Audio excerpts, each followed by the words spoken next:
Hi friends, my name's Tammy and this is my booktube channel, Believe in Yourself.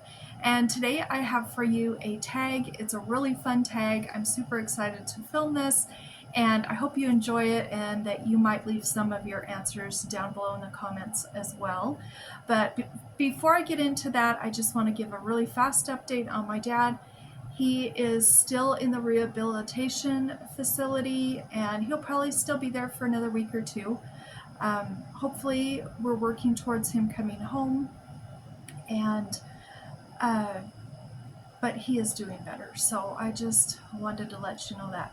Okay, so this tag is, I think it's called the 101 Days of Summer. I could be wrong. I didn't write it down in my notes. Good job, Tammy. But this tag, I was tagged by Linda at Lilybugs Library. I'm going to link her down below. And if you are not subscribed to her, please go over to her channel and watch some of her videos and subscribe to her. She is wonderful, and there are not enough people aware that she has a channel and not enough people watching her because she is a wonderful person and reads very eclectically. She reads a lot of cozy mysteries and she reads a lot of historical fiction. She also reads some thrillers and suspense, and just she's very eclectic in her reading tastes, and I love every single video I've watched of hers. So please check her out. I will have her link down below, and if you subscribe, which I hope you do, tell her you came from my channel. Tell her hi. So she tagged me in this tag, and it's 10 questions about summertime and reading. Not all the questions are about reading, and but most of them are. So I'm gonna look on my husband's phone here because I had to send him a picture of the questions. I didn't want to write all these down. So the first question says, barbecue time. Pick a favorite author. They are inviting you to a barbecue to announce their newest work. What do you hope they're announcing, and what are you bringing to share? Well, my favorite author these days, you guys have heard me talk about her all the time. It's Matilda Swift, and this is her Parchment paper mysteries. And this is the book I'm just getting ready to read here in a couple of weeks. I'm going to do a buddy read with my mom and Cajun Peach. And what I hope she's coming to tell us at the barbecue is that she's starting another series, and or that her series that she has published, that all of those books would be available in print form. Because I want to buy them, and I'm not going to buy those series until I can buy every book in the series. And so that's what I'm hoping. I am hoping she's coming to tell us some really good news. Now, what am I going to take to the barbecue? I'm probably going to take potato salad. I make a really good potato salad, or a macaroni salad. I make a good macaroni salad too. Both of those recipes I got from my mom, who is a wonderful cook. And every time I've ever made them, my kids and grandkids have loved them every time. So that's what I'm going to take. Question number 2 says, road trip. Pick a real-world setting from a recent or not so recent read. Where would that road trip take you? Well, I'm getting away from the question a little bit because I have not read this book, but I'm super, super excited to read it. It's called Katherine's Remarkable Road Trip by Gail Ward Olmstead. And look at that cover. Doesn't it give you, what was that movie Jessica Tandy was in? Driving Miss Daisy. It gives me Driving Miss Daisy vibes. And I'm going to read the back. It's just a little tiny short paragraph, but you got to hear this. In the fall of 1907, Katherine decides to drive from Newport, Rhode Island, to her new home in Jackson, New Hampshire. Despite the concerns of her family and friends that at the age of 77 she lacks the stamina for the nearly 300-mile journey, Katherine sets out alone. Over the next 6 days, she receives a marriage proposal, pulls an all-nighter, saves a life or two, crashes a high society event, meets a kindred spirit, faces a former rival, makes a new friend, takes a stroll with a future movie mogul, advises a troubled newlywed, and reflects upon a life well lived, her own. Join her as she embarks upon her remarkable road trip. I want to read this really bad, and I want to read this summer. So where would I go on a road trip? I cannot narrow it down, so I have picked 5 places. I would go to Monterey, California, my favorite place in the world, or I would go to North Pole, Alaska. That's where my friend Merlin lives. I would go up to see her because it's been way too many years since I've seen her in person. I would go to a town in Oklahoma. I'm not going to say the town where Samantha lives. She has become a really good friend. I would love to go out and see her, but not see the tarantula that she sent me a video of last week that was running around in her backyard. Scared me to death. So I would like to see her, but not her tarantula. So that's 3 places. I would like to go to see my daughter in North Carolina. That would be another place I would like to go. And I would love to go to Hawaii. I've always wanted to go to Hawaii, so that would be an absolute dream come true. So that's question number 2. Number 3, camping. Do you rough it? Say tent and a sleeping bag? Or do you require amenities? Will you read more than usual? I require amenities. I haven't gone camping in, I don't even know how long. Probably almost 30 years. And the last time I went camping, it was in a camper, thank heavens. But I remember camping as a child with my mom and dad, and we were in tents, and I went to some girls' camps growing up also, and we slept in tents for a couple of years, and I don't ever want to do that again. I prefer to just go on a day trip to a campground and get a nice big fire going and have a picnic and hot dogs and marshmallows and do a little bit of hiking and then drive home and sleep in my own bed. Will I read more than usual? Yes. When we do that, when we do what I just told you about, I love to take books and sit and read by the campfire while everybody else is messing around. Number 4, festivals. You're attending a booktube festival where dressing as one of your favorite literary characters is the only requirement. Who do you go dressed as and why?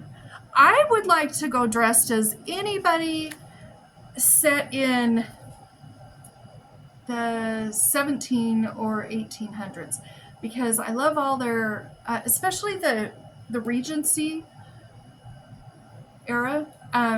I love the clothes, I love the pretty dresses and the gloves and everything. I have not read this book, but I pulled it out because this was a cover buy for me because of her beautiful dress. And this is called By Any Other Name by Samantha Hastings. Oh my gosh, isn't she beautiful? Isn't that dress beautiful? And the gloves and the rose, and she's got her hair done up so pretty. I would love to dress like this to a, what is it called? A festival. I love that. Okay, so let me tell you a little bit about this book. There's 2 paragraphs here. I'm just going to read the top paragraph because I really don't want to know too much about this book. But it says, when Peter Hawthorne proposes to his childhood sweetheart, Jenny Monroe, the outcome is far from the happy ending he envisioned. Before she can give him an answer, Jenny falls desperately ill. He does all in his power to ensure her recovery, but something between them has changed. Determined to win Jenny's hand, he proposes each time he sees her, never realizing that the woman he loves harbors a secret that makes it impossible for her to accept. So I'm really liking that. That's my answer for question number 4. Question 5, slice of life. What is something others may consider simple or mundane, but is something you can't see a summer without? 2 things. Watermelon. I have to have watermelon in the summer many times. And we love to go to a little place called Stoddard Creek. It's about an hour away from us, and it's beautiful. It's in the mountains, and it's a beautiful campground. There's hiking. There's a little tiny creek that runs through it, and it is our family's favorite place to go. And we try to go. Now, I know this isn't summer. September kind of is autumn here, but we try to go every year, at least in August or September, to celebrate the ending of summer, and we just love that. Number 6. Okay, hang on. Gotta go to the next picture.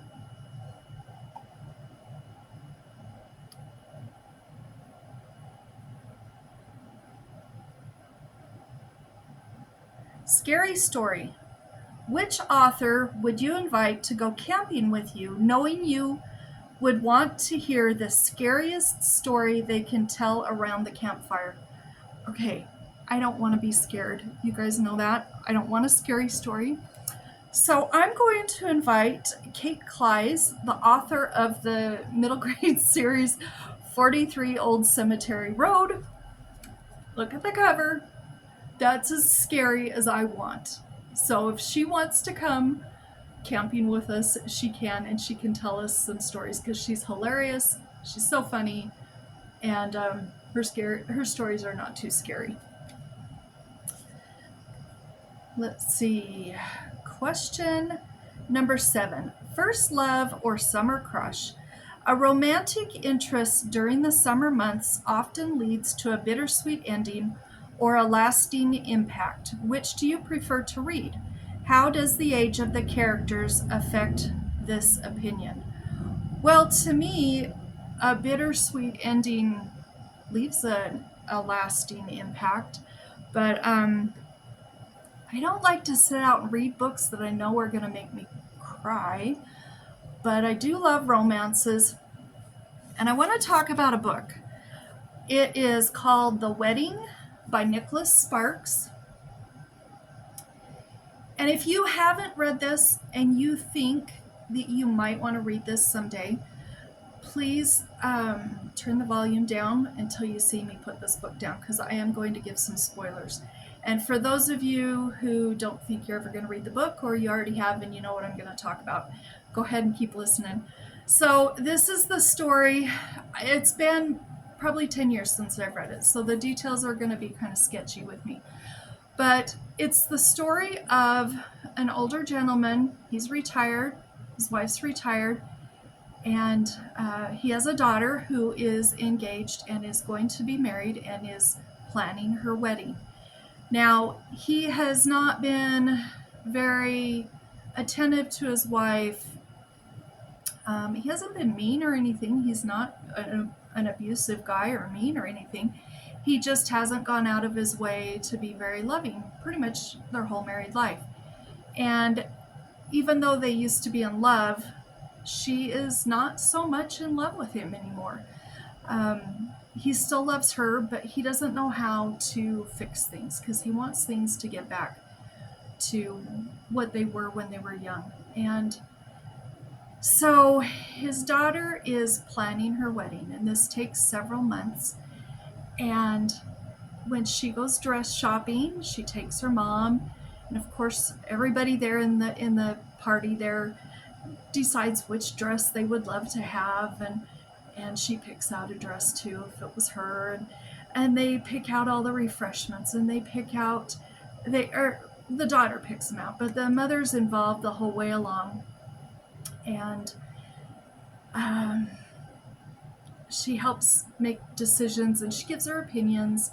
And through the story, we're kind of following the family, her relationship with her husband, and how she can see he's really trying to change, but she's not quite sure, what's up, because he is really trying to be a better husband to her. So they go through all of these wedding plans, and At the end, it's the night of the wedding, the evening of the wedding, and she goes upstairs to help her daughter. It's going to be outside. It's just beautiful how it's been set up. You can kind of see there's a river and swans and there's beautiful lights and everything. And she goes up to change into her dress as the mother of the bride, and laid out is a letter and the wedding dress that she would have chosen and everything else. Come to find out, her husband and her daughter have been working together. She's been helping her dad because her dad asked for her help. This is not really the night of her wedding with her fiance. That's actually later, and they've already taken care of that with all the guests that they were inviting. So they know the real date of when they're getting married. But the wife in this book, she has no idea, and he has set up a wedding ceremony for the two of them. And it is everything she's ever dreamed it could be, and it is just a lovely story. So I love this book. This is probably my favorite romance I've read. And one of the questions is something about how does their ages affect your opinion. I'm really enjoying reading the stories of the older people, and I love this. So I highly recommend it. And okay, so hopefully I've put the book down. If you were going to read it or were interested, you're back now. Let's go to the next question. Number 8, nostalgia. Which book or books instills in you an overwhelming sense of summer nostalgia? They don't necessarily have to take place during summer, but rather they somehow are attached to summer for you. I have talked about this book before. It's been quite a while. My very favorite book growing up was called Katie John by Mary Calhoun. And you can see that this book takes place in the summer. And it's the story of a girl and her mom and dad who inherit this great big huge house, and they are trying to keep this house up and running, but there's a lot of problems with the house, and she meets a little friend. They have so much fun through this summer. This takes place during the summer, and every chapter is so summery and lovely. And I read this every single summer that I was a kid, probably multiple times some of the years.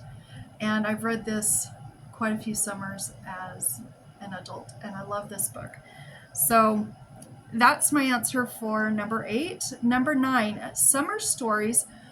What is a book or books you would recommend where the summertime is the primary focus? Well, this one isn't just based on summer, because this is this woman's whole life. But a lot of the chapters, a huge portion of the book is set in the summer. This is one of my all-time favorite books as an adult. It's called A Lantern in Her Hand by Bess Streeter Aldrich. And she based the main character on her own mother, who in, 1854 went by covered wagon to Nebraska. And her name, the character in the story is Abby, I think she's Abby Dean. And this follows Abby from the time she got to Nebraska until the end of her life. And she is building, sod cabins and raising a farm and children and working alongside her husband, and the hardships that she goes through, the happy times. But there are a lot of chapters that are based on the summer. And I really love this book. So we are up to number 10, and that is, don't forget to tag your BookTube friends. So first of all, Linda, thank you for tagging me. But I'm going to tag 5 people. I'm not going to say their channels right now because to have to come up with the names on the spot quickly and not mess them up, I'll screw it up. But I am going to tag my friend Laurie. I would love to hear your answers, Laurie. I'm tagging Lee. I'm tagging Fiona. I'm tagging Sonia, and I'm tagging Lisa. So, and I'm tagging anybody else who would like to do this tag, because this is a really fun tag, I think. And if you do the tag, please let me know, because I definitely would like to hear what your answers are. And if you'd just like to leave your answers down in the comments, that's awesome too. So anyway, until next time, I hope you have a great book to read and that you've had a wonderful week. We'll talk to you later. Bye-bye.